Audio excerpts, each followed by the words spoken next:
உங்கள் saree சேஃபாக இருக்கணும்னு நினைக்கிறீங்களா? அப்போ இந்த வீடியோவை ஃபுல்லாக பாருங்கள். Roll polishing series episode 4. இந்த வீடியோவில் ரோல் பாலிஷிங்கோட பாசிட்டிவ் சைட் அண்ட் நெகட்டிவ் சைடை பற்றி நான் சொல்லுவேன். ரோல் பாலிஷ் பண்ணுறதுனால உங்கள் சாரீக்கு எக்ஸ்ட்ரா ஷைன் வருங்க, அதில் எந்த விதமான டவுட்டுமே கிடையாது. பட் உங்கள் சாரியில் ஏற்கனவே ஏதாவது சின்ன சின்ன அழுக்கு இருந்தாலும் அது இந்த ரோல் பாலிஷ் பண்ணதுக்கப்புறம் உங்களுக்கு ஹைலைட் ஆகி தான் தெரியும்.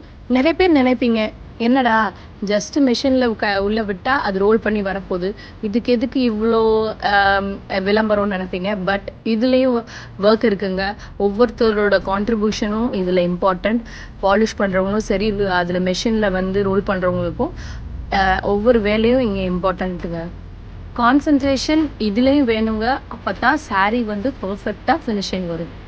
செய்யும் தொழிலே தெய்வம். ஸோ நம்ம செய்கிற தொழிலை நம்ம விருப்பத்தோடும் நம்ம நேர்மையோடு செஞ்சால் எந்த தொழிலாக இருந்தாலும் வெற்றி அடையும்.